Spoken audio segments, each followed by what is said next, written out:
नमस्कार मित्रांनो, साधी माणसं या मालिकेच्या आजच्या भागामध्ये आपल्याला बघायला मिळणार आहे सत्यावरती खोटारडं प्रेम करणाऱ्या घाणेरड्या निरूपाचा खरा चेहरा मीराने सुधाकर भाऊंसमोर आणलेला असतो.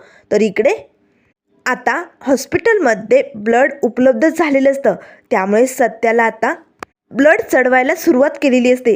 सुधाकर भाऊंनी डॉक्युमेंट्सवरती सही केलेली असते. सगळ्यांना खूपच आनंद होतो. त्याच वेळेस आता रवी पटकन खिशातनं आपला मोबाईल काढतो, कारण मीरा वहिनीला ही गोष्ट कळवणं खूप गरजेचं असतं, म्हणून तो आता मीराला कॉल करू लागतो. तर इकडे आता निरूपा आणि पंकजला खोलीत बंद केलेलं असतं. दोघे ठसका लागून आता बेहाल झालेले असतात. त्याच वेळेस मीरा पटकन रूमचा दरवाजा उघडते.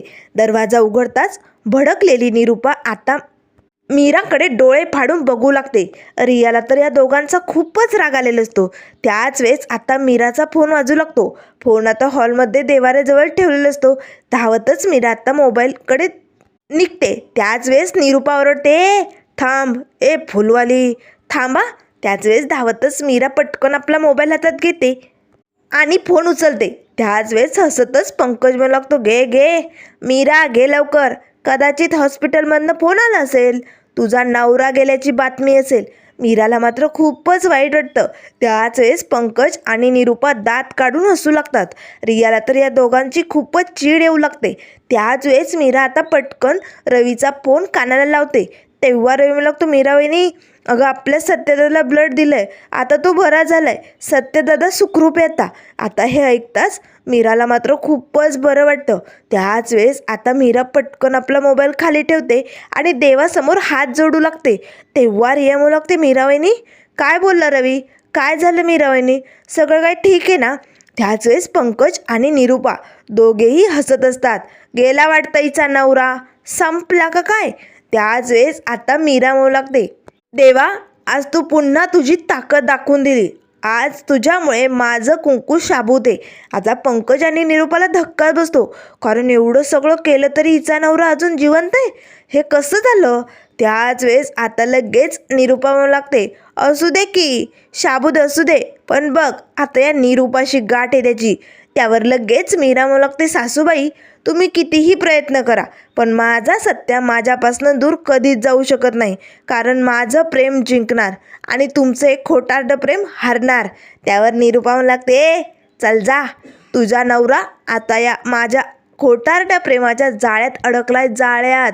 त्यावर लगेच मीरा म्हणू लागते, सासूबाई, प्रेमाचं जाळं नसतं हो, जाळं तर क्रूरपणाचं असतं, आणि प्रेमाचं जाळं मी टाकणार आणि मी लवकरात लवकर तुमचा खरा चेहरा त्यांच्या समोर आणणार. त्यावर लगेच निरूपा म्हणू लागते, हो, तू असं करणार आणि सत्य विश्वास ठेवणार? चल जा, वेडा झालाय तो माझ्या प्रेमात. आता बघ, मी त्याला असं वेड लावते माझ्या प्रेमाचं, आणि मग माझ्या प्रेमाचं या ज्या पारड्यात बसणार आहेत ना, ते पारडं कसं झुकवायला लावते बघच तू. त्यावर लगेच मीरा म्हणू लागते, सासूबाई, काळजी करू नका, एक पारडं जरी तुमच्या प्रेमाचं असलं ना, तरी दुसरं पारडं या धूमकेतूच्या प्रेमाचं आहे, हे लक्षात ठेवा. आणि या पारड्यात फक्त माझंच प्रेम नाही, तर त्यांच्या बहिणीचं रियाचं प्रेम, बाबांचं प्रेम, आजींचं प्रेम, रवी भाऊजींचं प्रेम, त्यांच्या मित्रांचं प्रेम, त्यांच्यावरती जीव लावणारी या सांगलीतली सगळी माणसं. त्यामुळे माझं पारडं नक्कीच जड असणार आहे, एवढं लक्षात ठेवा सासूबाई. त्यावर निरूपा म्हणू लागते, चल जा, तुझं पारडं लवकरात लवकर नाही तोडून टाकलं ना, तर नावाची निरूपा नाही. बघ त्या सत्यापासून तुला कशी दूर करते ते. त्यावर लगेच मीरा म्हणू लागतं, ठीक आहे सासूबाई, मीही तुम्हाला सबूत देते. नाही तुमचं हे खोटारडं रूप त्यांच्या समोर आणलं ना, तर नावाची मीरा नाही, आणि तुम्हाला जे करायचे ना ते करा, पण माझ्या नवऱ्याचं कवच बनून मी सदैव त्यांच्या साथीला राहणार आहे. बघा, तुम्ही हे कवच तोडू शकत नाही, त्याआधीच मी तुमचं हे खरं रूप त्यांच्या समोर आणेन. असं आता चॅलेंज इथे मीराने निरूपाला दिलेलं असतं. तर संध्याकाळची वेळ झालेली असते. सगळेजण आता हॉस्पिटलमध्ये येतात, कारण आता सत्याला बरं वाटत असतं. तो शुद्धीवरही आलेला असतो. सगळेजण आता ICUमध्ये त्याला भेटण्यासाठी येतात. आता निरूपाची खूपच ओव्हर ॲक्टिंग सुरू झालेली असते. निरूपा रडू लागते, सत्या बाळा, अरे काय झालं होतं तुला, तू ठीक आहेस ना सत्या बाळा?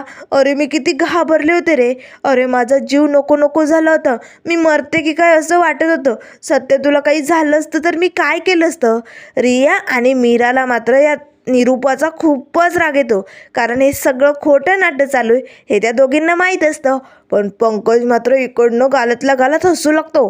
कसली भारी ॲक्टिंग करते मम्मा, वाह मम्मा, खरं तर तू ना सिरियलमध्ये एखादा रोलच घ्यायला पाहिजे. कसली ॲक्टिंग जमते तुला. तू जर सिरियलमध्ये काम करायला लागली तर मग मी तुझा सेक्रेटरी राहील आणि तू हवे तेवढे पैसे कमवशील आणि मग माझ्याकडे पैसाच पैसा राहील, हो की नाही मम्मा. आणि मग नंतर मी तर त्या सिरियलचा मॅनेजरच होतो की काय असं वाटू लागतं पंकजला. पंकज मात्र मनोमनी खूपच खुश होतो. त्याच वेळेस आता निरूपा म्हणू लागते, सत्या बाळा, अरे काय झालं रे हे सगळं. सत्या, अरे तुझी आई मरून गेली असते रे.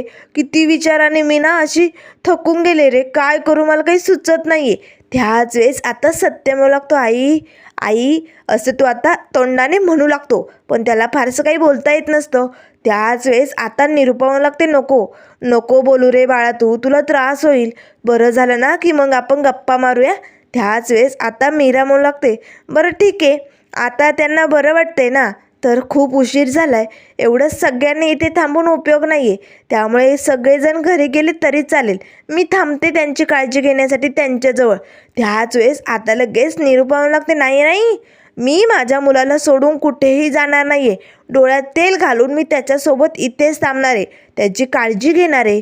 आता मात्र मीराला खूपच राग येतो. सत्या मात्र डोळे भरून आपल्या आईकडे बघू लागतो. आपली आई एवढं प्रेम करायली माझ्यावरती हे बघून त्याला बरं वाटतं. त्याच वेळेस बाकीचे सगळेजण आता घरी निघालेले असतात. तेव्हा निरूपा पटकन आता सत्याच्या रूममधनं बाहेर हॉलमध्ये येते. त्याच वेळेस धावतच आता पटकन मीरा तिच्या पाठोपाठ येते. सासूबाई सासूबाई थांबा, अहो काय हे खोटारडं नाटक करताय तुम्ही. तुमचं जणू खूपच प्रेम आहे असं दाखवताय, नाही आहे ना तुमचं यांच्यावरती प्रेम. अहो मग कशाला हे नाटक करताय, कशाला त्यांना प्रेमाच्या जाळ्यात फसवताय. त्यावर लगेच आता निरूपा लागते, गप ग तू, करणार मी असंच नाटक करणार. आणि या सत्याला बघ, नाही संपवलं ना तर नावाची निरूपा नाही.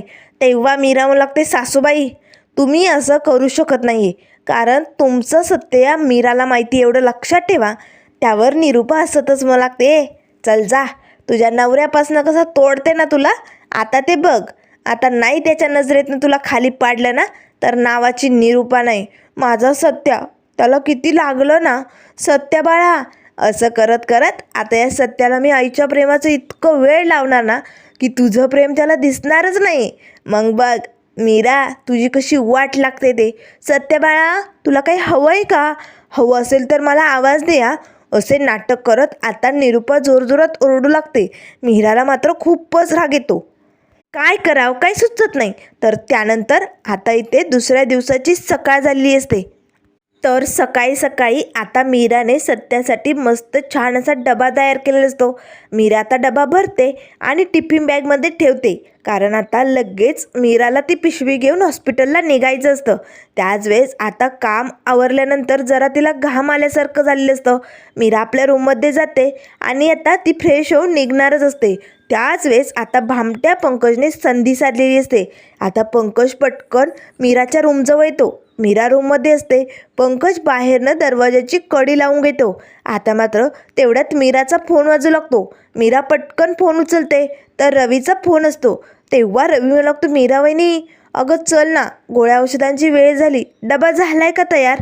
त्यावर मीरा म्हणू लागते, हो भाऊजी, डबा पॅकिंग झालाय, मला लगेच निघायचे. असे म्हणत आता मीरा फोन बंद करते आणि दरवाजाजवळ येते. तर आता रूमचा दरवाजा उघडतच नाही. मीराला धक्का बसतो. दरवाजा का उघडत नाही आहे, काय झालं आहे. तर इकडे बाहेर पंकज मात्र जोरजोरात दात काढत असतो. त्याच वेळेस मीरा म्हणू लागते, कोण आहे बाहेर, कोणी दरवाजा बंद केला आहे का, कोणी माझी चेष्टा करते का. हे बघा, मला हॉस्पिटलला जायचं आहे, दरवाजा उघडा पटकन. असे म्हणत मीरा आता जोरजोरात दरवाजा वाजू लागते. पंकज मात्र मुद्दामून खोकला आल्याचं नाटक करू लागतो, कारण मीच बंद केला हे त्याला मीराला सांगायचं असतं. आता लगेच पंकज तिकडनं हसतच निघून जातो. मीरा आता जोरजोरात दरवाजा वाजवत असते. हे बघा, असं नका करू, मला खरंच जाणं खूप गरजेचं आहे हो, माझा डबा तयार झाला आहे, मला जायचं आहे हॉस्पिटलला, प्लीज दरवाजा उघडा. असे म्हणत मीरा जोरजोरात दरवाजाला थापा मारत असते. त्याच वेळेस किचनमध्ये आजी येतात. आता मीराचा हा आवाज आजींना ऐकू येतो. आता आजी पटकन आता मीराच्या रूमच्या दिशेने निघतात. मीराचा आवाज काय झालं, ती अजून गेली नाही का? असे म्हणत आजी पटकन दरवाजाची कडी उघडतात. मीरा, अगं काय चाललं होतं? त्यावर मीरा म्हणू लागते, आजी अहो कोणीतरी ना बाहेरनं कडी लावली होती. त्यावर लगेच आजी म्हणू लागते, काय बाहेरनं कडी कोणी लावली असेल?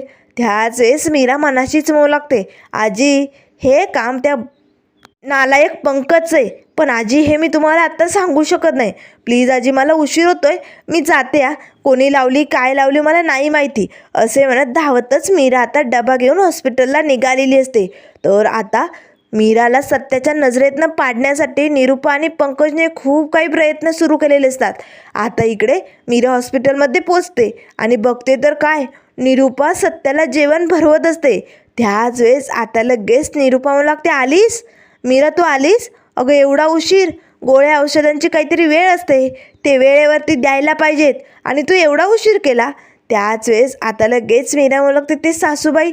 त्याच वेळेस निरूपा म्हणू लागते, भास्कर आता अगं तुला भरपूर कामं असतात, पण कधीतरी आता नवऱ्याची सेवा करण्याची गरज पडली तर तुझी कामं महत्त्वाची आहे का? अगं बरं तरी पंकजने हे बाहेरनं मागवलं, नाहीतर सत्या त्याला गोळ्या वेळेवरती घेणं मुश्किल झालं असतं.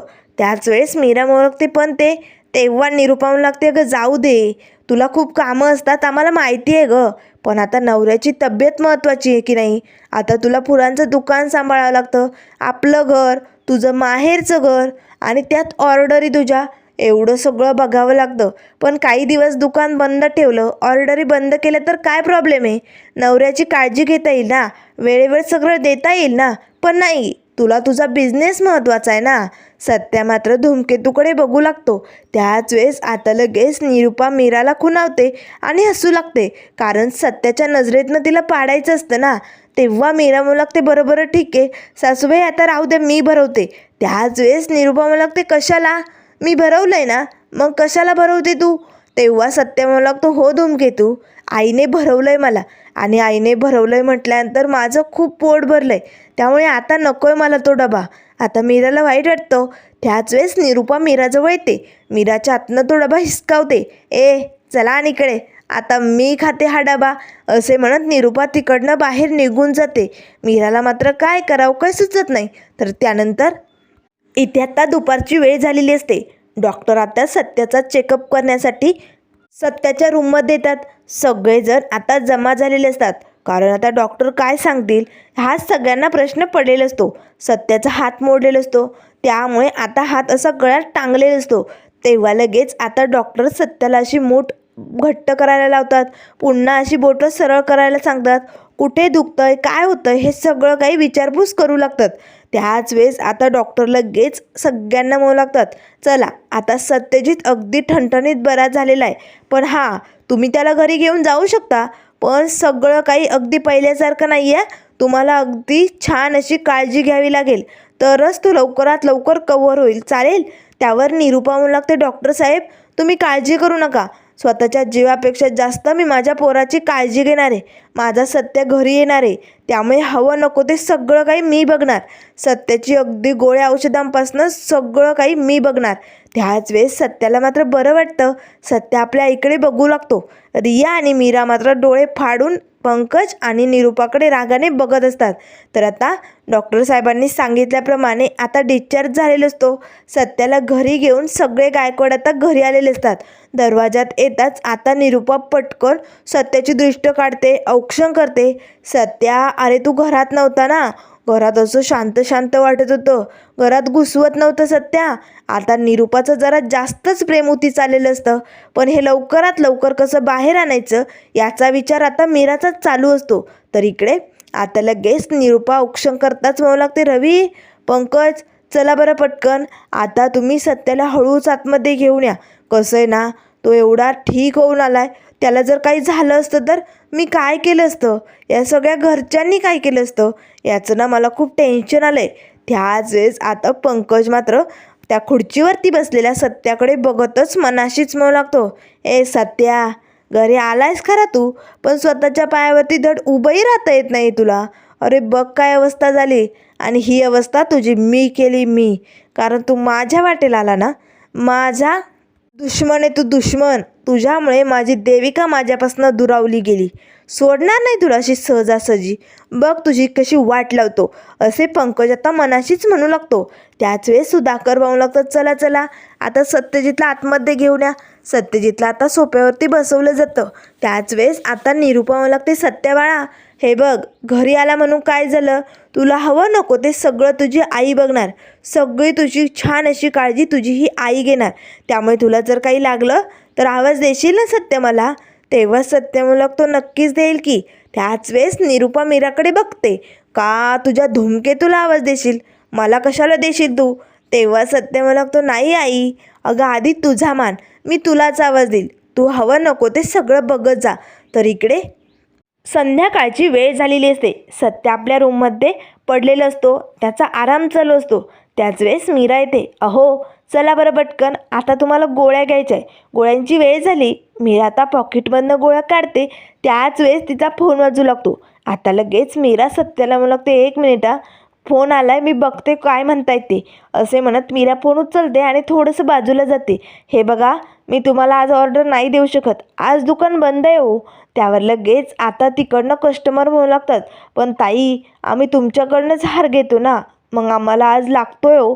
त्यावर मीरा म्हणू लागते, हे बघा तुम्ही आमच्याकडनं घेता हे मला माहिती हो, पण माझ्या नवऱ्याची तब्येत बरी नाही आहे, त्यामुळे मी दुकानावरती नाही येऊ शकत, ऑर्डर नाही पूर्ण करू शकत.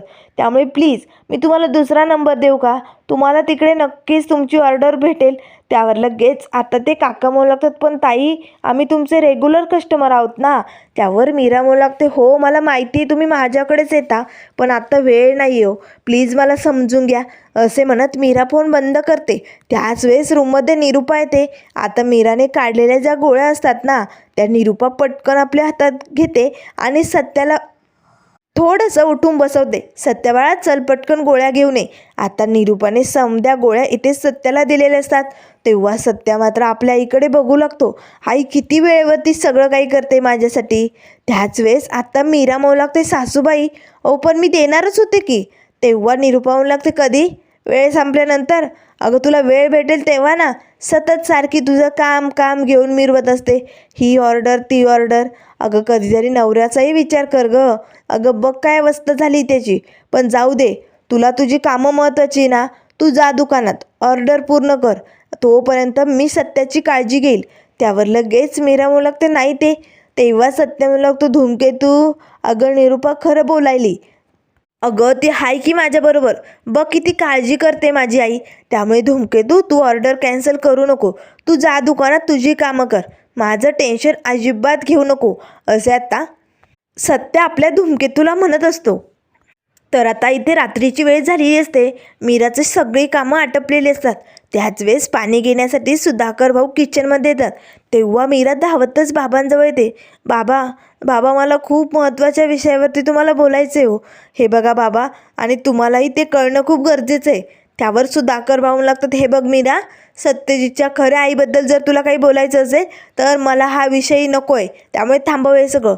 तेव्हा मीरा म्हणू लागते, नाही नाही बाबा, मला यांच्या आईचं घेणं देणं नाही हो, कोण आई आहे मला खरंच नाही जाणून घ्यायचं, पण मी जे काही सांगणार आहे ना ते सासूबाईंबद्दल असणार आहे. तेव्हा लगेच सुधाकर भाऊ म्हणू लागतात, काय निरूपाबद्दल, आता निरूपाबद्दल काय. त्यावर लगेच मीरा म्हणू लागते, बाबा सासूबाई यांच्यावरती एवढं प्रेम करतायत, हे सगळं जे दाखवत आहे ना हे खरं नाही आहे, ते सगळं खोटं आहे, आणि त्या यांना त्यांच्या जाळ्यात फसवताय हो, प्रेमाच्या जाळ्यात अडकवताय. त्यावर सुधाकर भाऊंना मात्र खूपच राग येतो. ते लगेच आता मीरावरती ओरडतच म्हणू लागतात, मीरा बास, अगं निरूपा आणि सत्यजितचं हे प्रेम तुला बघवत नाही आहे का. हो मला माहिती आहे, निरूपा आधी त्याला त्रास द्यायची, त्याला पनोती म्हणायची, नको नको ते बोलायची, पण आता निरूपाने सत्यजितला मुलगा म्हणून स्वीकारलंय, त्या दोघांचं नातं बघतेस ना किती छान खुललंय. त्यावर मीरा म्हणू लागते, नाही बाबा, जे दिसतंय ते खरं नाही आहे. आधीपासनं जसं सासूबाईंना यांचा राग येत होता, यांचा क्लेश होता, ते सगळं काही तसंच आहे. सासूबाई हे समजा फक्त नाटक करायला आहे. बाबा माझ्यावरती विश्वास ठेवा हो. त्यावर सुधाकर भाऊ लागतात, बाद झालं मीरा, अगं तू माणसं ओळखायला पारंगत आहे ना, मग अशी कशी माणसं ओळखायला चुकतेस मीरा तू. त्यावर मीरा म्हणू लागते, नाही बाबा, मी चुकले नाही आहे. सासूबाईंचा हा खोटा मुखवटा आहे आणि त्या पाठीमागे दडलेलं सत्य काहीतरी वेगळंच आहे. हे सगळं नाटक आहे. सासूबाई यांच्यावरती खरंच प्रेम नाही करत आहे हो. त्यावर लगेच सुधाकर भाऊ लागतात, नाही नाही मीरा, हे बघ, मी निरूपाला ओळखतो चांगलंच. अगं ती त्रास देते सत्यजितला. आजवर तिने खूप काय काय केलं आहे, पण निरूपा एवढी पण वाईट नाही आहे की ती या थराला पोचेल. नाही नाही नाही, निरूपा असं करू शकत नाही आहे. तेव्हा मीरा म्हणू लागते, पण बाबा, त्यावर सुधाकर भाऊ लागतात, मीरा, तू हे सगळं का बोलते मला माहिती आहे ना. तुला सत्यजितच्या खऱ्या आईचा पत्ता हवा आहे. सत्यजितची खरी आई कोण आहे हे जाणून घ्यायचे म्हणून करते ना, म्हणून दोघांमध्ये फूट पाडायला बघते ना. त्यावर मीरा म्हणू लागते, नाही बाबा, अहो यांचं त्यांच्या आईवरती खूप प्रेम आहे आणि म्हणूनच मी खरं सांगते, सासूबाई खोटेपणा करतायत आणि बाबा, त्यांचं हे सत्य लवकरच मी तुमच्यासमोर उघड करणार आहे. लवकरात लवकर सासूबाईंचा खरा चेहरा एकदा का तुमच्यासमोर सिद्ध झाला की मग काय करायचं ते तुम्ही ठरवा. त्यावर सुधाकर भाऊ लागतात, ठीक आहे मीरा, म्हणतेस ना, मग मी पण बघतो निरूपा हे सगळं कसं नाटक करते. माझा विश्वास नाही आहे तुझ्यावरती. तर त्यानंतर मित्रांनो, पुढील भागामध्ये आपल्याला बघायला मिळेल, मीरा इथे किचनमध्ये काम करत असते. तेवढ्यात निरूपा येते आणि मीराला धक्का मारते. मीरा खाली पडणार तेच आता निरूपा तिचा हात पकडते. अगं मीरा, अशी अवस्था करणार आहे मी तुझी. कधी आपटशील, कधी पडशील, धडपडशील, तुला तुझं कळणार नाही. त्यावर लगेच आता मीरा उठून उभी राहते. सासूबाई, तुम्ही कितीही मला पाडण्याचा प्रयत्न करा, पण मी सावरणार, उठणार आणि माझ्या नवऱ्यालाही कधी भी पडू देणार नाही. त्यावर लगेच आता निरूपा म्हणू लागते, हो, कधी भी पडू देणार नाही. अगं पण तुझा नवरा या घराला लागलेली कीड आहे आणि लवकरात लवकर ही कीड मी या घरातनं बाहेर काढणार आहे. आता मात्र या नालायक निरूपाचं हे सगळं बोलणं आता किचनच्या बाहेर भिंत्यात डोकावून सुधाकर भाऊ बघत असतात, कारण मीराने निरूपाचा खरा चेहरा सुधाकर भाऊंसमोर आणलेला असतो. आता सुधाकर भाऊ रागाने लाल होतात आणि निरूपाकडे धावतच येतात. निरूपा, बास, तुझ्याकडनं ही अपेक्षा नव्हती निरूपा. एवढ्या खालच्या पातळीला जाशील, सत्यजितबरोबर असं वागशील असं कधीही वाटलं नव्हतं. तेव्हा निरूपा मला लागते, बास, पुरे झालं. आता मी तुमचा एक शब्दही ऐकणार नाही आहे. तुम्हाला काय वाटलं, किती दिवसापासून तुमचं ऐकत आले म्हणून आताही ऐकेल? चला जा. तो सत्य तुमचा अन्नावरच पोरगा आहे हे मला माहिती आहे. त्यामुळे त्याच्याबद्दल एवढा पुळका दाखवायचा नाही आणि मला अजिबात थांबवायचं नाही आहे. असे म्हणत आता निरूपा तिकडनं निघून जाते. आता मीराला धक्का बसतो. मीरा आता बाबांकडे बघू लागते. बाबा, म्हणजे याचा काय अर्थ आहे बाबा? अन्नावारस पोरगा म्हणजे सत्यजित तुमचा मुलगा नाही आहे? आता सत्यजित मात्र सुधाकर भाऊंचा मुलगा नसतो, पण नेमकं सत्यजित त्यांच्या आयुष्यात कसा आला, त्याची खरी आई कोण, हे सगळं काही आता लवकरच आपल्या समोर येणार आहे. त्यामुळे मित्रांनो, अशाच मालिकेंच्या अपडेट पाहण्यासाठी चॅनलला लाईक करा, सबस्क्राईब करा. व्हिडिओ पाहिल्याबद्दल धन्यवाद.